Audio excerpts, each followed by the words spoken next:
Thank you very much, Andrew, for the introduction, and I would like to thank my fellow panelists for taking the time to discuss this very interesting topic. As Andrew mentioned, the topic is status of European banks in Asia and options for Asia-based finance. Now, given that we've really been, we had a financial crisis that started, over 10 years ago, and then we've not had the easiest of shipping markets for a much longer time than any of us would have liked. Talking about issues such as the, funding gap and where we're going to find new sources of funding is certainly not new. I mean, over a number of years now, there have been banks that have exited shipping or greatly reduced their, shipping, portfolio. I certainly remember that when I joined Farley, and this was like 1998, one of the clients we did a lot for was RBS. And but they are no longer there as far as the maritime is concerned. We've also seen issues with banks such as HSH and what has been happening, Commerzbank, Allied Irish Bank, Lloyds. So this is not new, the fact that we have European banks who are, exiting the market or greatly reduce their portfolio. But this time it does feel somewhat different. I don't know whether it's partly because you've got the number of banks who are, who've said not only are they exiting the market, they're exiting Asia, and they are, shutting down. They're not just from particular jurisdictions. And then when you throw in things like COVID-19 and how that has affected business generally and the markets, when you factor in things like the, ongoing issues between US and China, which affects the trade and the business, and obviously the maritime business. And when you've got things like the anti-globalization feeling, it just feels as though this shift is somehow more, there's like a permanent, it feels like there's more permanent, change. And then you've got all the increasing regulatory requirements that banks and financial institutions are under. So I think, it'd be good to consider how all this impacts the ship finance market in Asia. And when I say ship finance market in Asia, I'm not talking just about, can they access more funding from institutions within Asia, but how can ship owners and operators in Asia access other financing? Kheng, maybe I can sort of invite you to comment first as to what your thoughts are, given all that's currently happening and how you see it affecting the market. Thanks, Malin, for the introduction. Just before we go into the question, just a quick background on Standard Chartered. We are back with a strong focus in Asia, Africa, and Middle East, and I am part of the team that looks after shipping and offshore, anything that floats really, with teams that are based in Shanghai, Hong Kong, Singapore, New York, and most recently in London, where we re-established our shipping desk there with a refreshed mandate to grow the business. I think you're right on the dot that the shipping industry hasn't caught a break to date.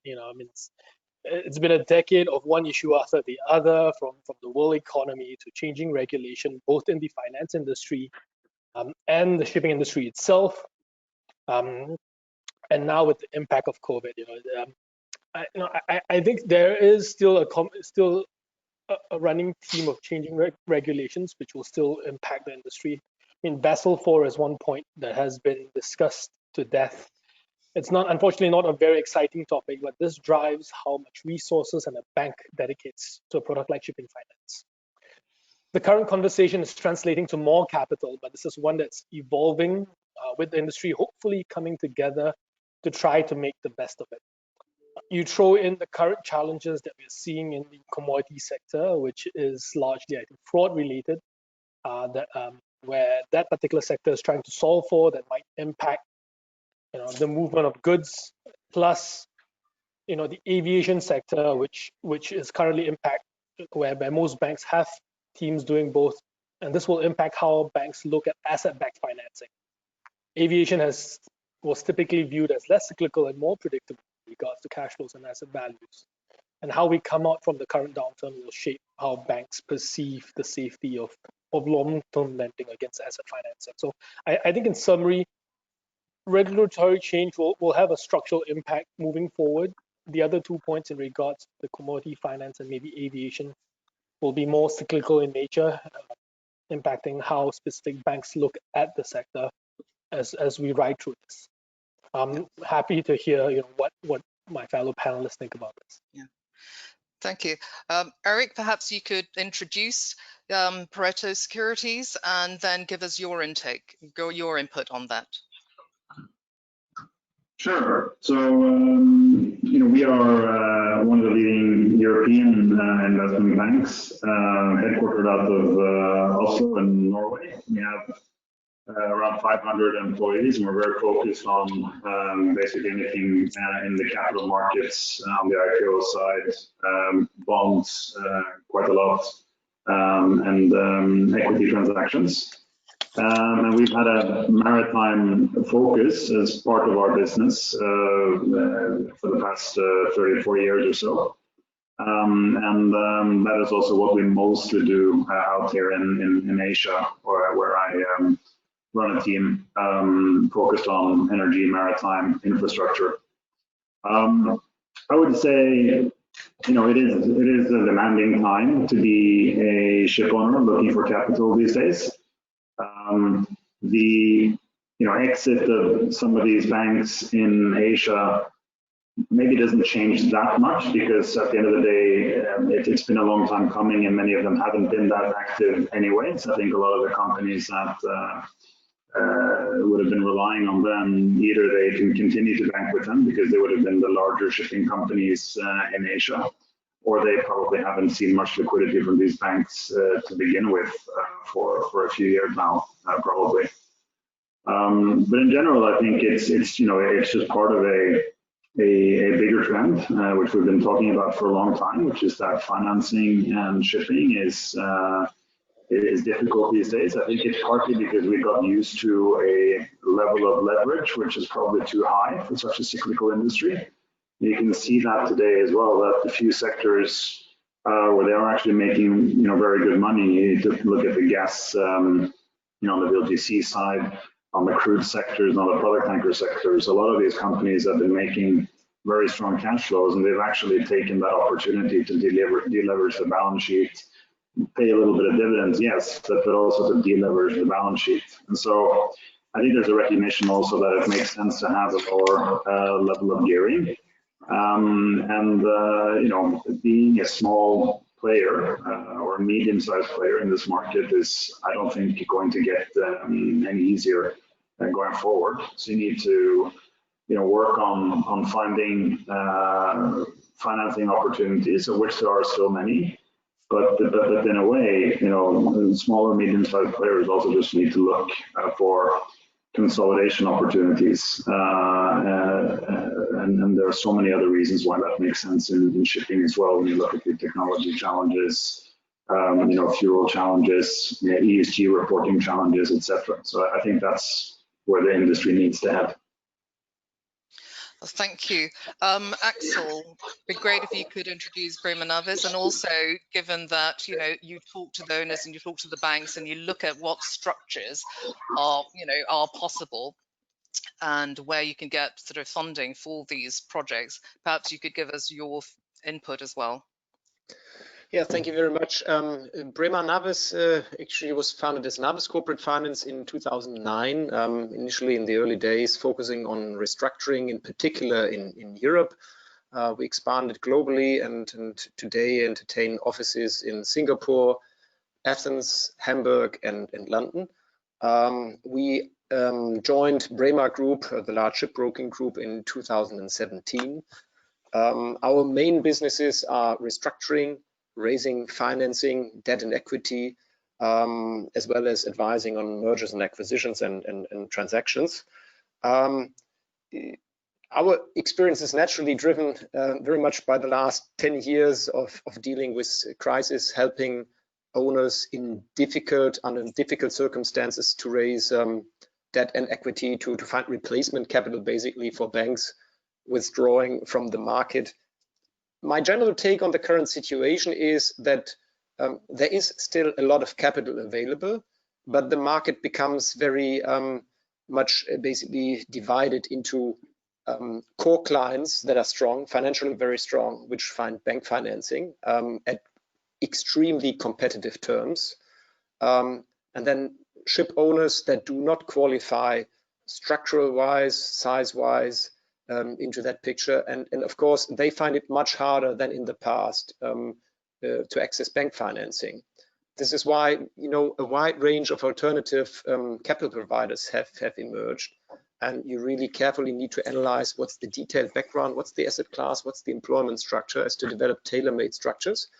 But then I think the learning experience over the last 2 or 3 years is risk. It's all about risk-adjusted pricing, meaning that if you optimize your structure, you do find capital, but perhaps, you know, if the structure is not optimal from a lender's perspective, you need to be prepared to pay a higher price. Now, that definitely leads to some projects no longer basically being realized.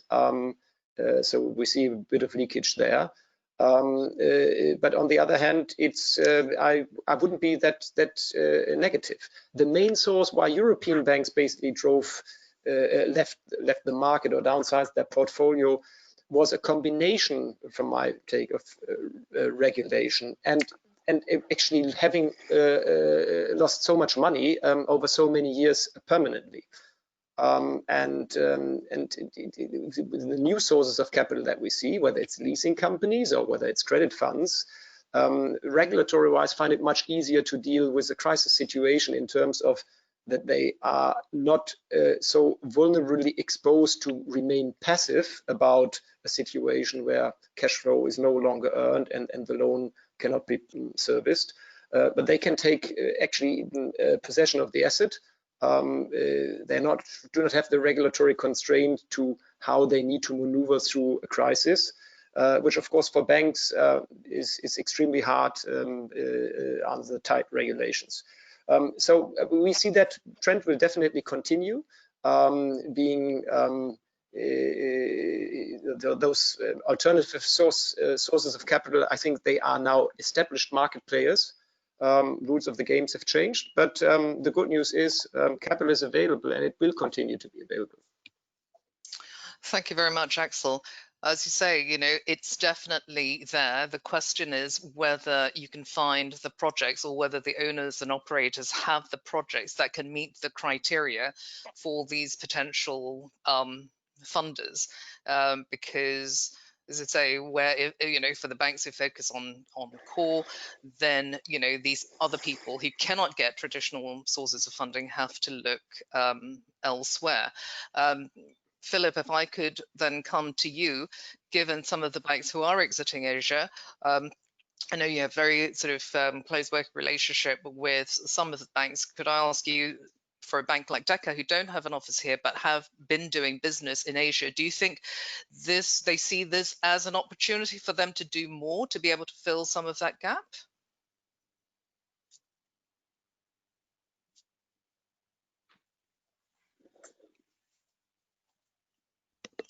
I think you're on mute, Philip.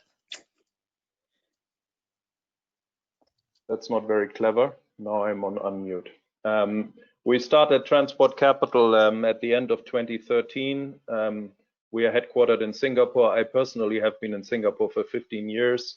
We've got satellite offices in Beijing, Hamburg, and Athens, and our subsidiary Seahawk Investments in Frankfurt. We are a team of about 27 people. We focus on investment management and financial advisory in 3 sectors: shipping, offshore, and aviation. And we do not get involved with the public markets. We are entirely focused on the private capital markets. We have a special mandate from Deka Bank to represent them in Asia on an exclusive basis for any lending opportunities in shipping and aviation. And as such, we are fairly active in the market, both as a participant in club deals, but also on a bilateral basis. For those of you that have hopes that DECA might rescue the sort of funding impasse in the market, that won't happen. DECA has a very, very high threshold in terms of the transactions that they do. On their behalf, we focus primarily in two areas. One is they have been very active and continue to be very active and interested in funding the big Chinese leasing companies. For that reason, we have recently also added a very senior resource in Beijing. Serena Wang, who was formerly with Minsheng, has joined our team because we want to do more business in that arena. And the other thing is DECA is available and interested to finance the top tier, but the very top tier shipping companies in Asia. And you know, if I take the whole of Asia, there's probably 15 or 20 companies that would qualify under that criteria, and that's where we are focused. The good news is, if you meet the criteria, DECA is very competitive because their capital cost is competitive. They have a very good funding base. So we are actively in the market, always looking for transactions on behalf of DECA. More generally, I always like to use a very simple example to illustrate of what has changed over the last 10 years, and I believe those changes are there to stay. And I certainly echo Erik's sentiments that, you know, consolidation in the industry is inevitable. Before the shipping and financial crisis, there was no incentive whatsoever to consolidate this industry. Why? Because there was no differentiation, frankly, on operating costs and on capital costs between the big and the small players. And I think you can argue that even today, the operating cost differential between the most efficient and the least efficient operator is maximum $1,500 a day. That's not very strong. And in the old days, the capital cost differential between the best credit and the worst credit on the debt side was maybe 1%, 1.5% max. Today, the capital cost differential between the best credits and the worst credits is in the order of 8% on the debt side. I mean, the weakest credits borrow at around 10% all in. The best credits borrow at L plus 150. Now, if you think about it, 8% differential on a capital stack of 20 million is about $4,000 a day. That's a make or break decision. That is a make or break kind of calculation in a hugely competitive industry that we are in. So I'm afraid that you know, consolidation is inevitable going forward, because whilst you might be able to afford, you know, high single-digit type of debt cost on older assets, because then, you know, clearly if you buy a middle-aged ship, the capital you employ is not so high, so you can probably get by if you have a good contract. But if you apply that to a new vessel, frankly, you're just not competitive relative to the best credits in the industry. And I think that's a reality that all will have to accept and will have to sort of build a strategy around in order to you know, survive in this industry in whatever role that may be. Thank you, Philip. Klaus, I mean, how do you see that it's affected, you know, these changes, KfW's, I guess, you know, vision or strategy for Asia, if there was a strategy relating to Asia before, and, you know, do you see more opportunities for the bank? Thank you, Mali. Well, maybe first a few sentences to introduce KfW to those who have not maybe heard of us. KfW IPEX-Bank is the commercial arm of the government-owned KfW Group. KfW Group was founded in the 40s, so it's a really established institution in Germany to promote domestic and international promotional loans. KfW IPEX, on the other side, is the commercial part of it, founded in 2008, and we are set up in sectors where we to promote the German and European export industry. So this is our political mission that comes along with our political and state-owned background, but working on a commercial basis. That means in our business, we need to always find a European link to our business. So when it comes to Asia, for example, the European link can be established by European owners. We can finance European equipment built in on vessels built in Asia, but then also Asian customers and owners. So, or European charterers. So, given that, if you find this European link, we are here in Asia. Well, at the moment we are currently a rep office. Our strategy was to develop the market very slowly and organically. We are now at a stage where we think we can move this a step further, and currently in the process of receiving a bank license here. It doesn't mean we will we'll grow like extraordinarily now, but still going forward organically. But I think it's a clear statement to the market that we are here to stay and we want to grow our business here. Changes to our strategy, I would say, even though there are peer partners, peer banks that are leaving now the region or the sector or the industry, we won't change our strategy because of that. I think we will pursue what we are here to do for, which is mainly support our existing clients in the region, convince target clients to bank with us going forward, so increase that this client base, and lastly, to follow our political mission to support the European export industry and to promote our now even more the ESG goals, which are more and more important for KfW as public owned bank in the background. So having said this, I wouldn't rule out if an opportunity comes along now with the current situation that banks are leaving, opportunities that would come along, we would of course look at this on a case-by-case basis. It would not be the first time that a customer comes to us and approaches us asking if we were interested in taking over maybe an existing lending or topping up in an existing facility. But as said, this will be a case-by-case basis, not a systematic strategy now in the current situation. Thank you very much, Klaus.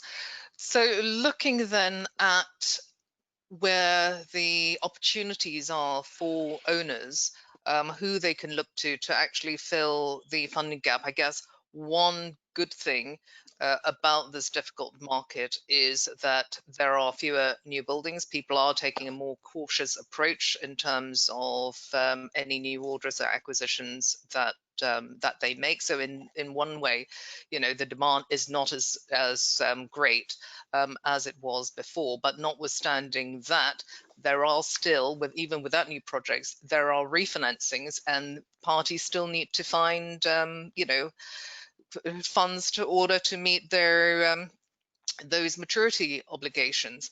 So looking at the alternatives, and for a number of years now we've talked about this, who are the alternative players in the market, and we've obviously the Chinese leasing companies are there in a big way, but I understand even now they are being more cautious. There was just an article, I think last night, in Lloyd's list where the leasing companies were I think keen to communicate that they are certainly not retreating.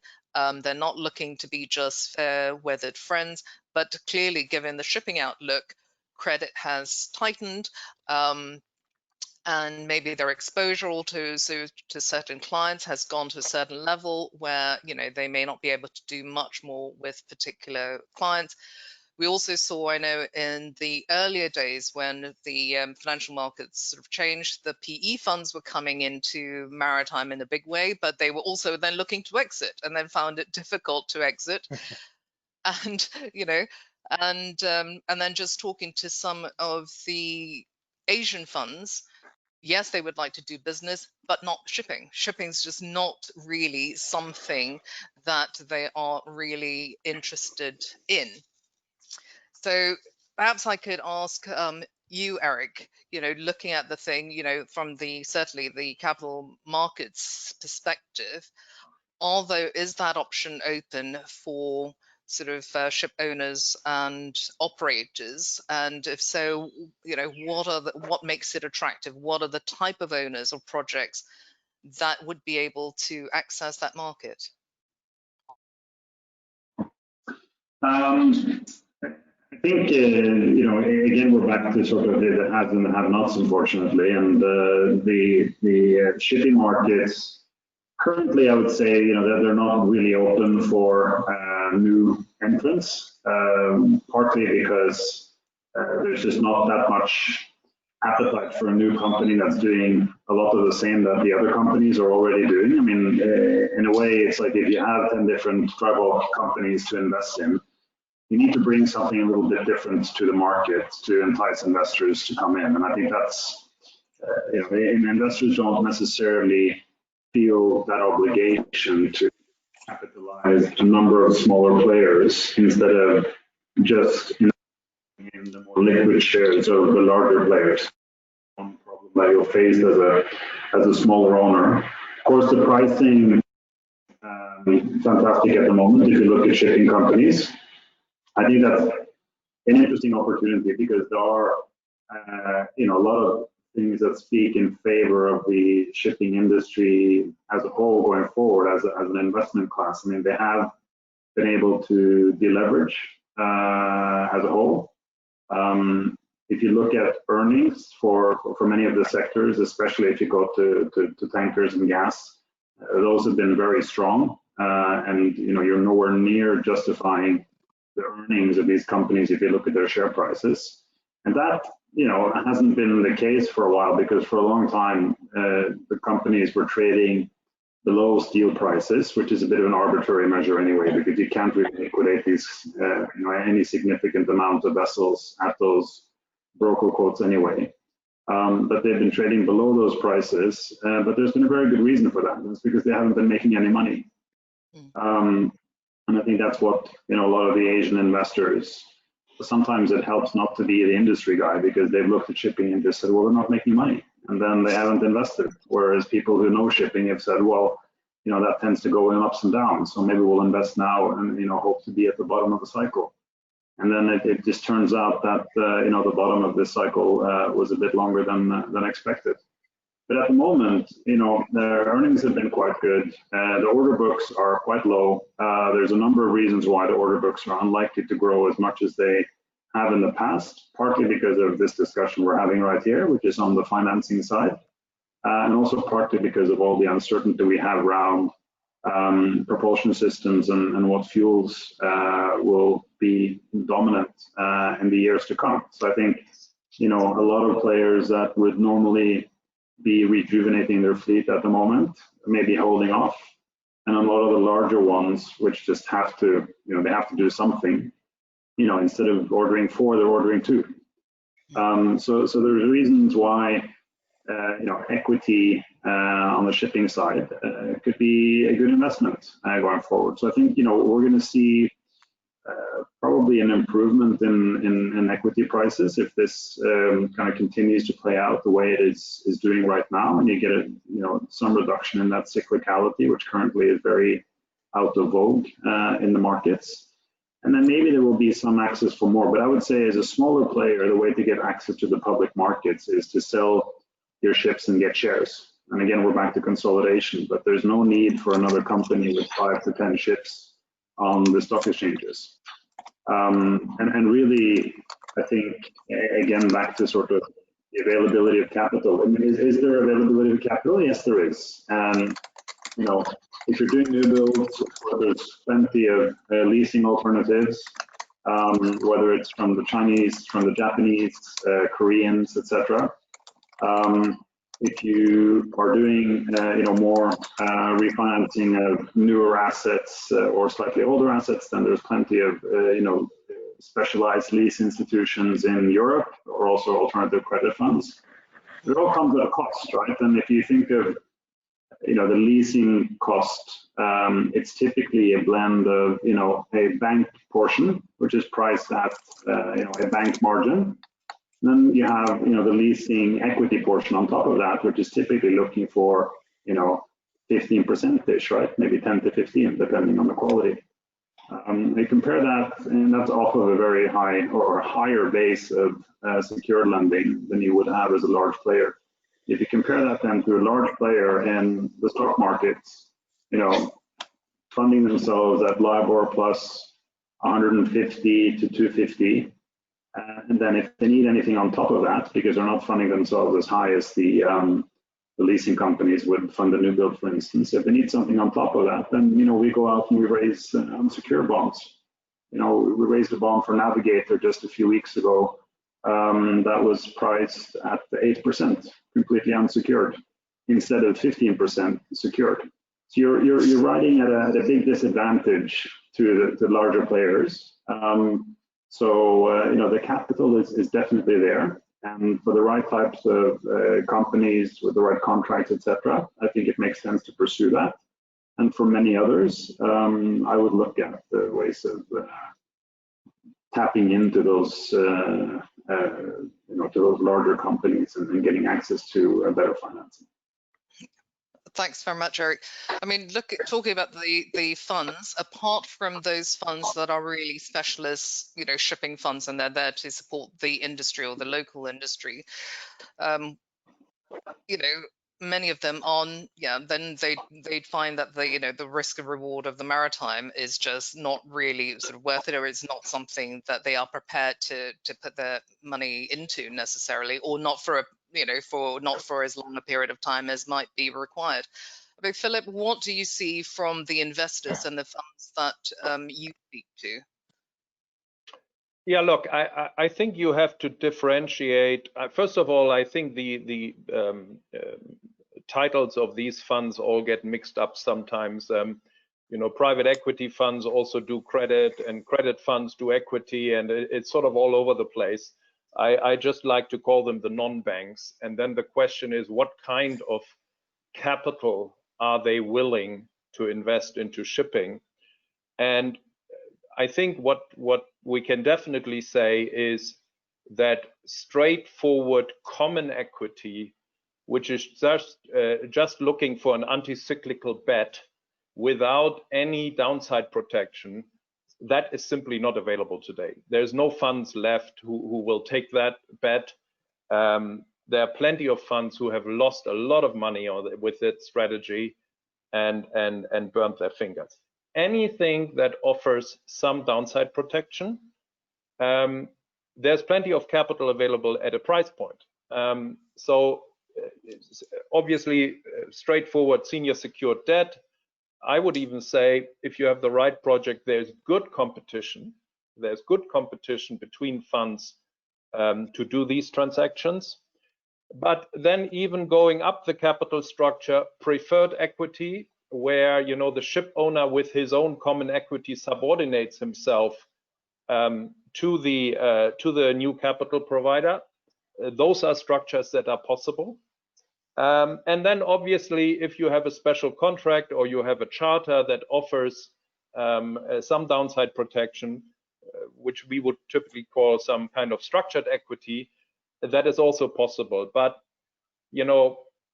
the thesis of the market is down, look at the order book, the market is coming back, please give us some equity and let us manage it, it's not cutting it anymore. It just won't happen.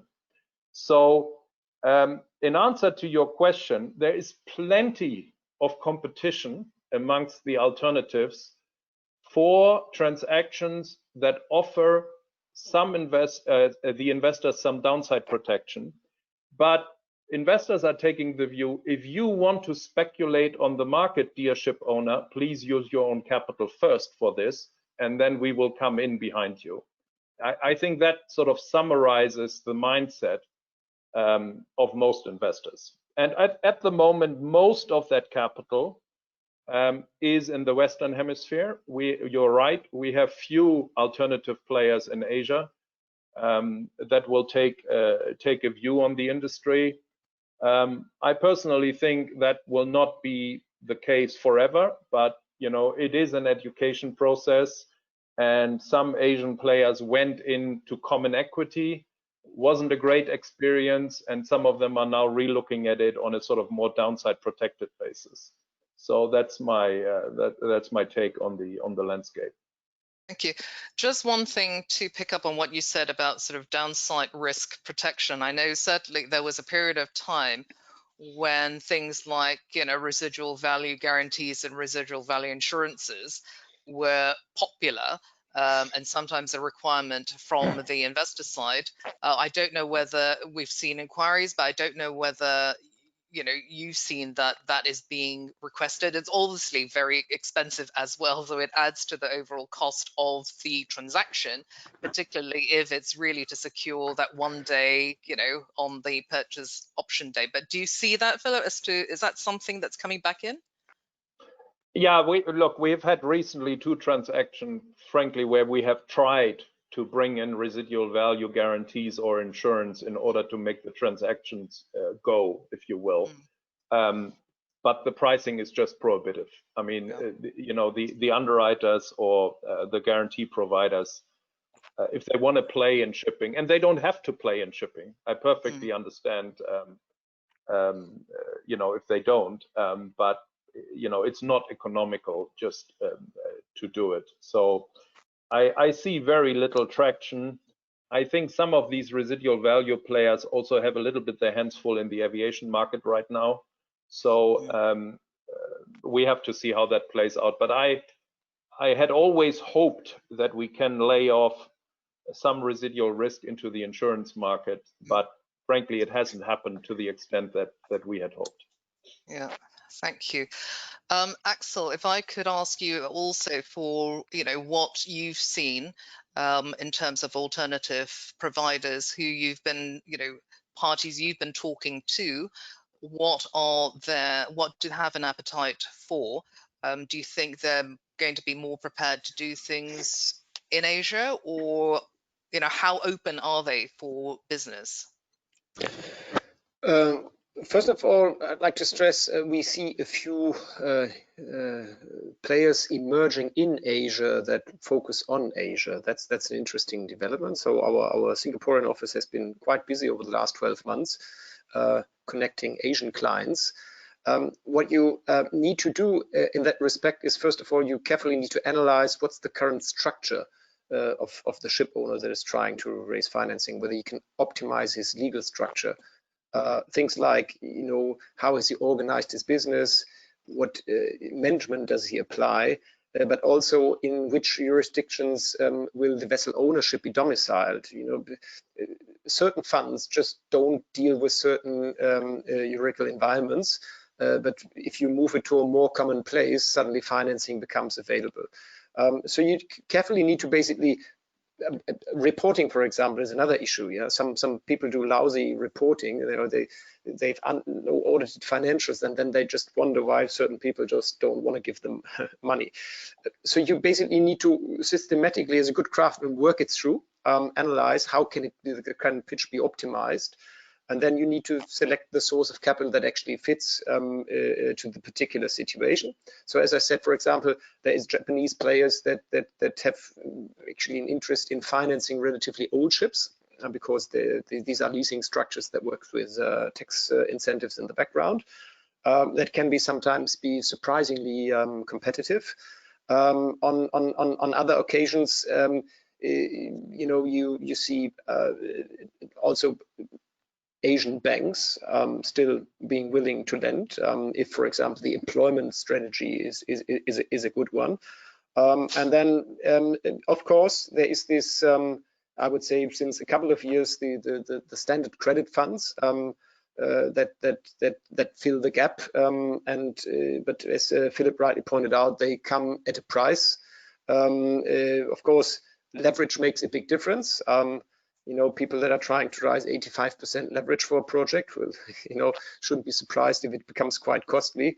But people that say, look, we've got equity and we only need 50-55% loan to value debt, then there is a variety of competitive funds, whether it's Asian funds, whether it's European or Anglo-Saxon US funds, but there is a lot of competition for these projects.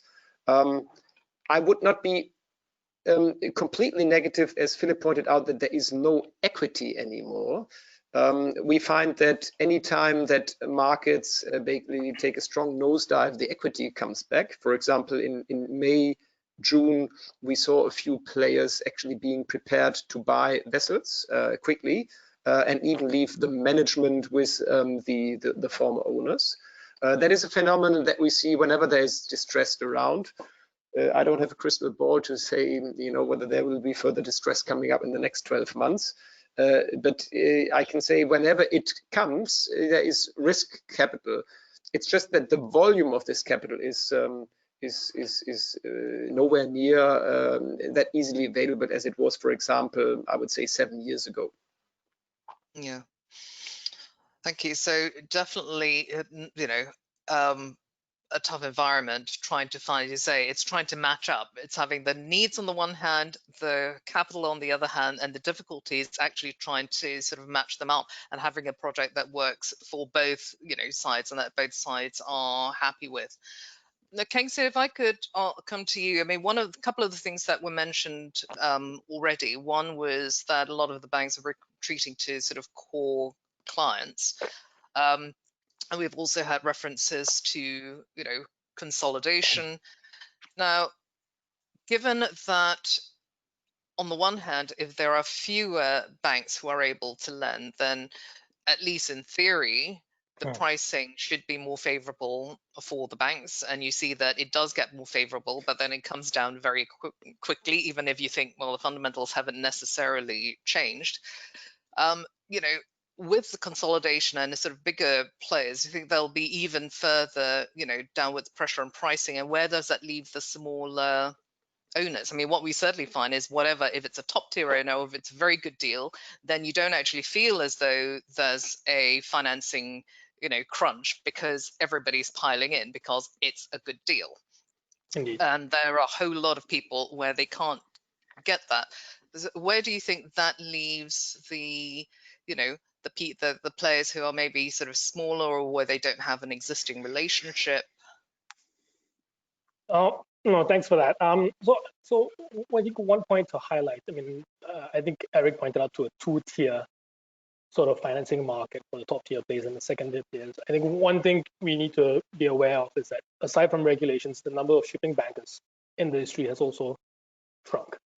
My fellow compatriots in the industry used to be, I think when I first started out 10 years ago, there used to be more than 50, 60 of us bankers, and now I think every year it seems to be thinning. So the number of cases that bankers actually are able to process have also reduced. Add to that the number of compliance requirements, the check requirements, the various strategies that banks employ. Prior to COVID, the banking sector's message to our investors shifted from being growth purely adding on assets to being profitable. And that meant being more disciplined in the type of clients we banked and ensuring that transactions are economically accretive, not only for one particular deal, but for an overall relationship. So on that note, I think consolidation will help the smaller or medium-sized players then kickstart a relationship with their respective banks, regardless whether it's a local or international one. And it's important to have that, because for a banker like myself, starting a transaction is a 7-year, 10-year relationship where we ride them through the various cycles. So I think it's important to have a certain size to understand, where your local bank's requirements are, and start a relationship from there. I would love to hear from some of my fellow panelists who are looking at some of the alternative sorts of solutions for some of these owners, and whether or not a transition is something that's built into when they, when some of these owners access liquidity in that sector. Yeah. Thank you. Klaus, what's your perspective on, the effects of consolidation and where it leaves, these people who don't necessarily fit, the criteria? I guess, as you said, one good thing is that it discourages speculation. It wasn't that long ago where we would have people come in to talk to us and just say, I've got this vessel, I've been able to secure this contract, and they're just going to go and get a financing. They don't necessarily have a track record or relationship, but somehow they managed to secure this good contract, and on the back of that, they secured good financing. So I guess, it's good that it doesn't encourage speculation, or as many people to be able to just speculate. You have to be in the industry, you have to be prepared to build a relationship. What do you think the impact might be? How do you see it happening? Yeah, I think as said before, I think in this round is that scale matters, and I think small owners with no track record will have really difficult times to find financing for this kind of ventures. I mean, there's always special projects, special structures, and niche players that might have a different story to tell.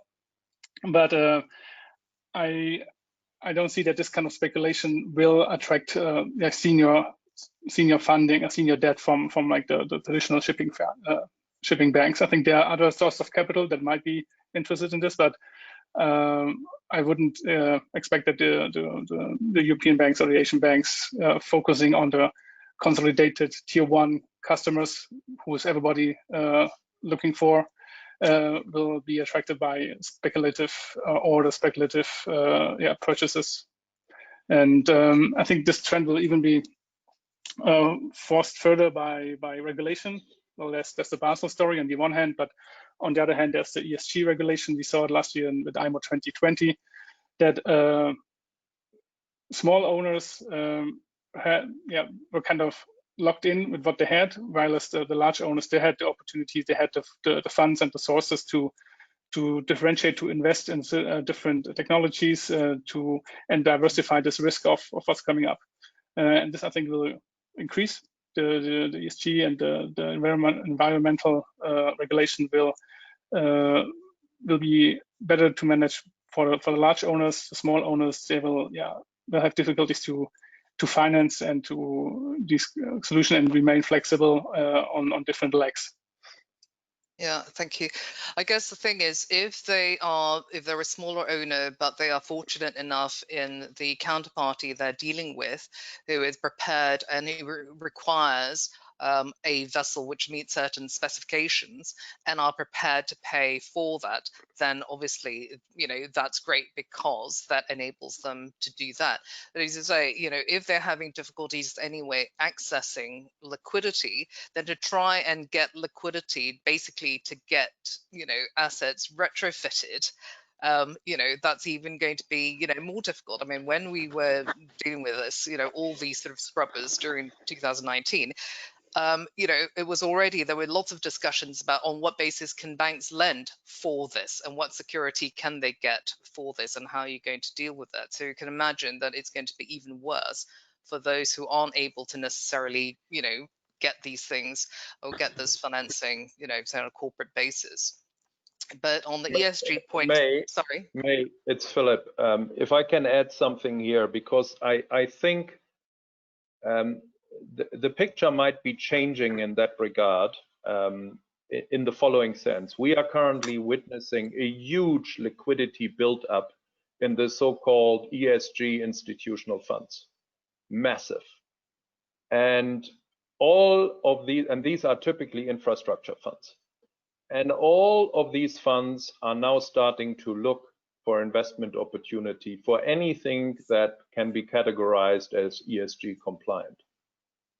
And I can well see a scenario over the next year or so where these funds actually fill the role which otherwise would have been filled by the banks in providing funding for new technologies, retrofits, etc., etc. I think we are just seeing the beginning of this now. I think this will accelerate, and I think that will also offer alternative funding opportunities, not only for the largest owner, but also for medium-sized owners. And the banks will simply continue doing what they are doing and say, give us ESG because we like it. But the question is, will this open up new funding sources?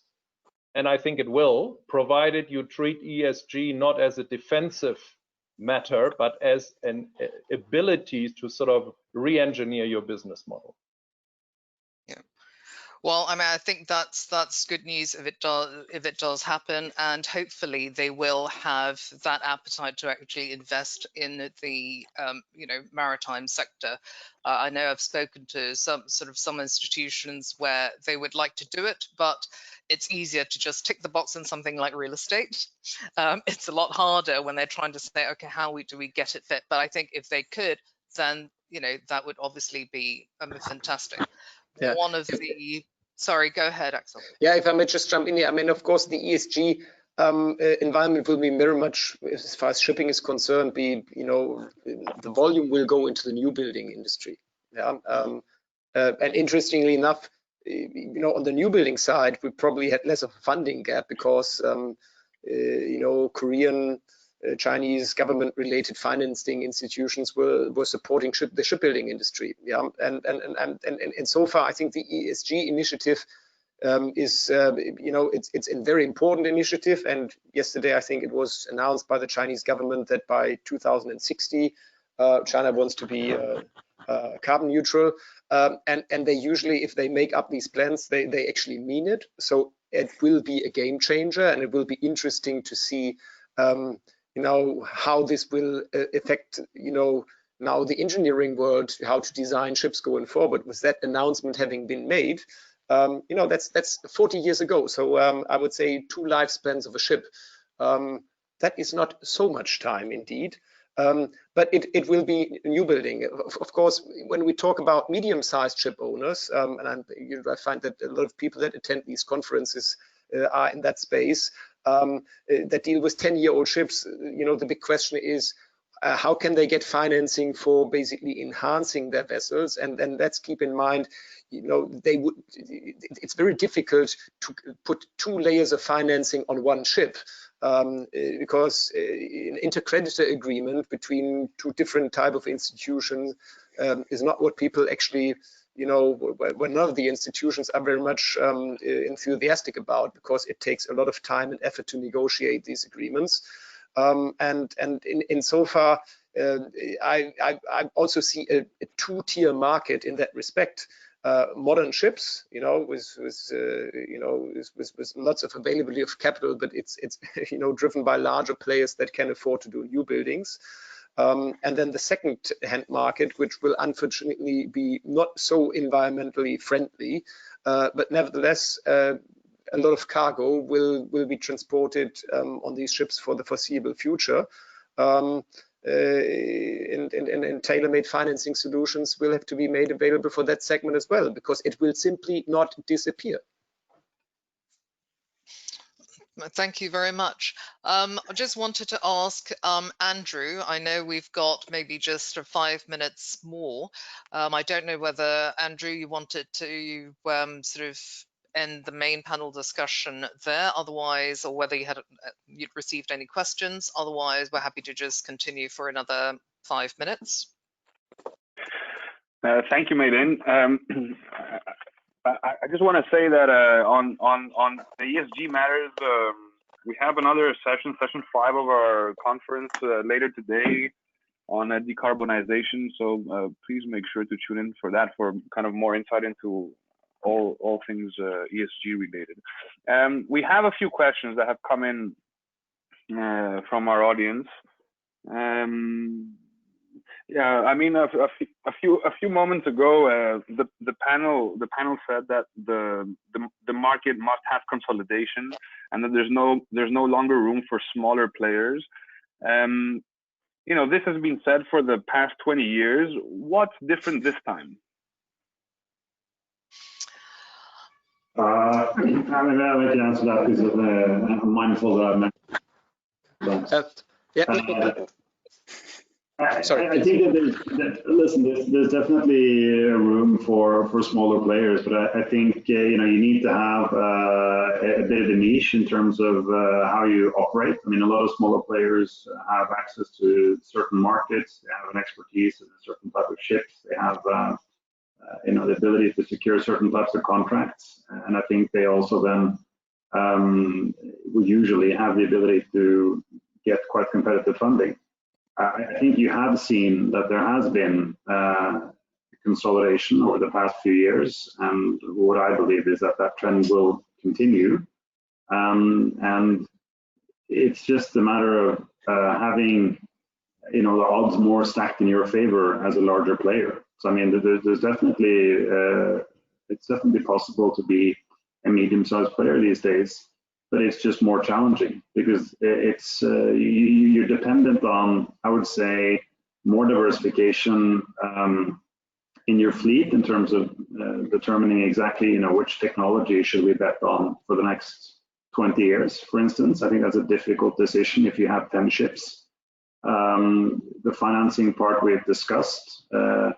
ESG is another matter, and just in general, the reporting requirements that are being imposed on businesses means that it's more difficult to be a smaller business. So I think if you're going to be a small business, it just means that a small to medium-sized shipping company, you really just need to be prepared to spend a lot of time focusing on, for instance, access to financing and making sure that you have a number of different pockets available to you to fund your business and the growth in that business. And it's still possible. It's just going to be hard work. Yeah, thank you, Erik. I just want to. Go ahead. Yeah, Andrew, just very quickly, my take on this. If you have 50% equity ratio as a small owner in your business, all is fine. Your debt cost disadvantage will not be mortal, and you will be able to survive and maybe even thrive in the industry.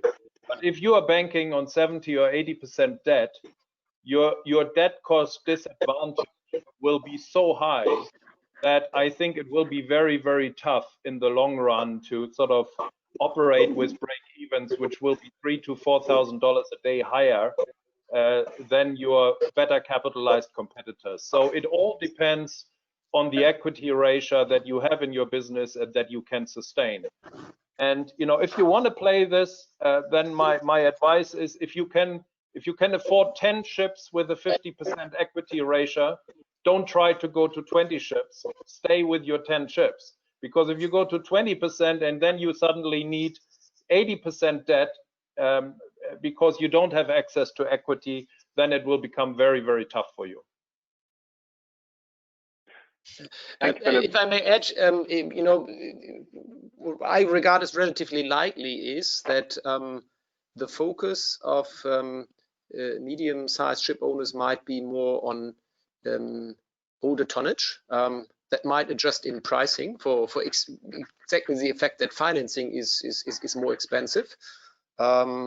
But some of these large core clients of banks actually focus on modern tonnage.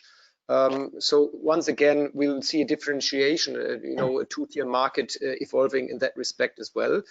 I firmly believe that there will be for a long, long time a future for medium to small ship owners. And if you look, for example, to countries like Greece, there is so many of them, and they indeed do have enough equity to stay in the market for a very long time. And they don't run naturally with the logic of cost of capital that Anglo-Saxon investment bankers tend to apply. Because I know some people, that have their fleets fully equity financed, and from an Anglo-Saxon investment banking logic, that is not something that optimizes your return on equity. But these people, they take the liberty of running their businesses not alongside a return on equity requirement that we find in textbooks, but they just happen to go out and say they feel it's the right time to buy a ship, and the financing structures will be more conservative on this one, so that I agree. and most likely, smaller ship owners will have to focus on, smaller, older tonnage. Thank you very much, Axel. Andrew, over to you. Yes, thanks, Melin. Two questions for Kheng. One from a very seasoned banker. It has never made sense to lend money to unrated ship owners at LIBOR spreads below 2%. So why does this lending persist? And then another question for Kheng. Why do you prefer to provide bank loans to Chinese leasing companies instead of your direct owners? Kheng. So thank you very much. So maybe I'll take the first question in regards to funding for unrated shipping companies. Whilst these companies might be unrated, we do number one have our internal rating system of how we would evaluate companies like this, and secondly, we look at it from an overall relationship perspective, not just on the lending business. We have a number of clients on our portfolios that we've been banking for the last 15, 20 years, working with them across the banking products. Whilst I can't attest to pricing being sub 200 basis points, we can be competitive if we take comfort in a particular client that we bank. It might not jive according to maybe Axel's point where look, an A-rated name will be at 5% and a B- will be at 12%, but hence why the point of relationship comes into play when it comes to dealing with banks, which we find very important. On your second question in regards to dealing with Chinese leasing companies, I think we do prefer lending to ship owners directly if possible. I think the way we look at it is that Chinese leasing companies provide an additional layer of protection, which I think some of my panelists which arrange financing for their banks would be able to attest to. I think so. For example, for a shipping player that might be in the margins where we might not be comfortable, but that's where Chinese leasing companies come in to kind of fill that gap. They typically provide a guarantee that helps either our internal models or provide an additional credit comfort for that stability of long-term cash flows that banks typically look for. I hope that answers the question. Thank you, Kheng. Another question for Axel. Axel mentioned the Chinese intention to become carbon neutral by 2060. Can you elaborate a little bit more about that intention and how will that affect shipping and finance?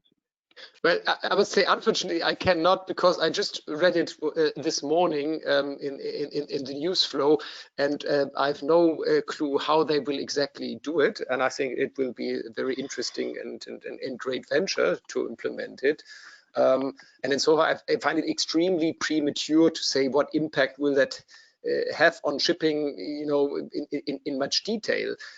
But if basically policy directs into that direction, of course, it will be have a massive impact. Most of the shipyards tend to be in China. A very large part of the world fleet is owned by Chinese companies.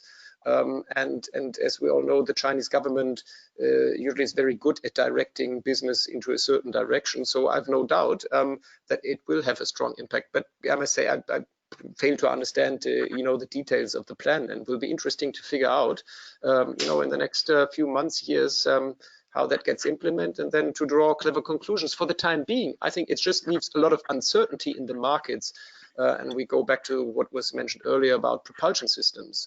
As we, find it hard to anticipate, what will be the standard fuel, in 15 years' time. Of course, a lot of ship owners find it difficult to order new buildings and spend a large amount of capital making a bet on what it's supposed to be, with nobody really yet having the perfect answer to that question.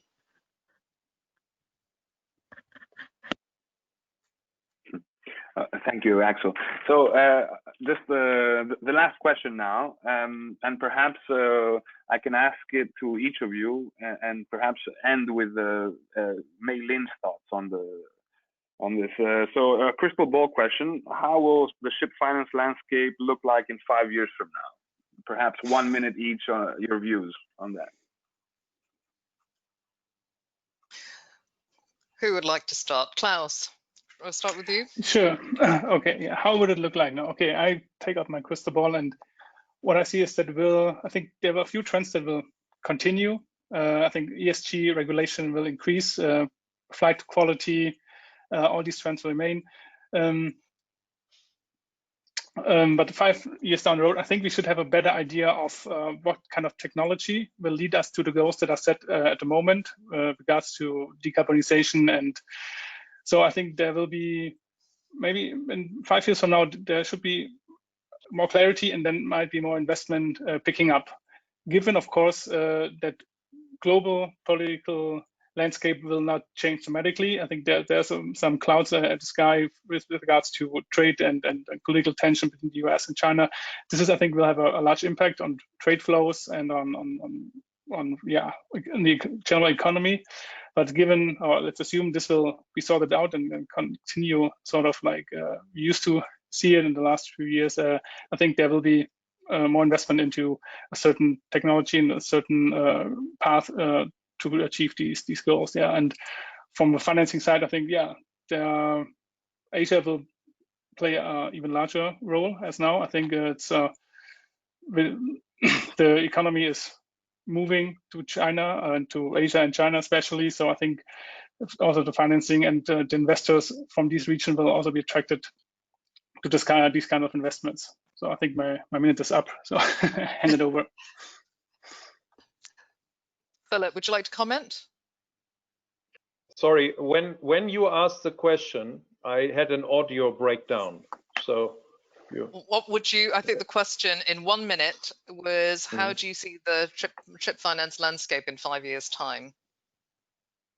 I think what we will see alternative lenders and banks firmly established side by side as equally important market participants. I think the pro-cyclical risk management systems of the banks will continue to pose a challenge for lending into an industry which essentially calls for anti-cyclical behavior. So I think the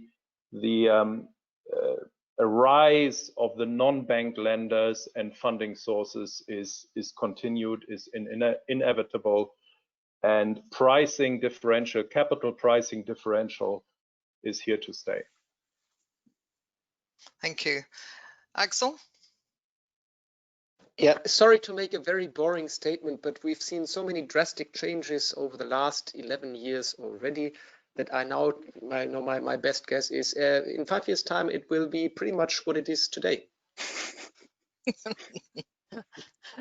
What are your thoughts, Erik? I think we're going to see, some of the same trends that we're seeing right now continue. So I think there will be, continue to be this differentiation in the market. I think you will see capital markets financing as a whole take a bigger role in shipping. It has done that over the past few years, and that's not something we're just seeing in shipping, but that's in fact something we're seeing across the board for all industries, that capital markets, credit funds, infrastructure funds, etc., are taking a larger share of the debt financing of various industries. I think we will continue to see that in shipping. And I think there will be consolidation, but you have to keep in mind that, we could be, doing M&A for the next 2 years, and it's still going to be a very fragmented industry. So it's just a matter of in which direction we're heading, and I think that's what it's going to look like. Thank you. Kheng. I'm going to take a completely different view from Axel and be an oxymoron and be an optimist shipping banker and say that if we can get a handle on the cyclical nature of shipping, of the shipping industry, I'm very excited about the digitization of not only the industry but also on the finance. Peer-to-peer lending is kind of growing. Hopefully, a democratization of financing where one a ship owner can access retail investors, through technology. So, yeah, fingers crossed. We have a lot of experience in that in Germany. It was called the Q system. I exactly. maybe we should remember to Asia. Yeah, one thing I can guarantee is that when you see shipping suddenly start to make, insane amounts of money again, which you will do because it will continue to be a cyclical industry, you're going to have lots of new capital coming into shipping from sources that we can't predict today. And that's always been the case. And I think it's going to continue to be the case. Yeah, I think my sort of concern is that given what has happened, and as Kheng, you mentioned yourself, how the experienced people, how the teams have shrunk. You've made up for in terms of numbers with people on the regulatory and the compliance side, but but fundamentally the number of industries sort of specialists, has shrunk. My concern is, yes, when things, when the market changes and the returns are greater, will people then forget about, okay, our risk analysis, how are we going to do that going forward? Do people actually learn? Probably not. In some ways people have very long memories, in some ways they have very sort of short memories, and whether we're going to have the experienced people to be able to see that through, because you'll have a whole generation who don't have that experience, and a lot of people are no longer there, or they've moved on to other things. But I think one thing will get more and more important, I think, is definitely sort of ESG, and then I think that's just across the board. And I think innovation, we just have to go that way. And then maybe in 5 years' time, I'll be retired. So there you go. That's I'm throwing that in my crystal ball. By then, I might just pull up my anchor then. Thank you, Malin, and thanks to the panel for that great exchange. For those of you listening in, this webinar is being recorded and it will be posted on our website later today or tomorrow. We will also be sending up a follow-up email in the coming days with some contact details. So if your question wasn't answered by the panel in today's live session, you can follow up with our speakers later this week. Please note, later today at 10 a.m. New York time or 10 p.m. Singapore time, we're going to be hosting session 5 of our virtual Marine Money Ship Finance Week, titled Decarbonization, How It Will Be Achieved and How Can It Be Financed. So please be sure to register and join us for that. You can register for that on our website. That brings us to the end of this session's broadcast. Marine Money would like to thank Malin and the rest of the panel once again, and to our audience for tuning in. Thank you very much. Thank you very much. Bye-bye. Thank you, everyone. Thanks, everyone. Bye. Thank you, everybody.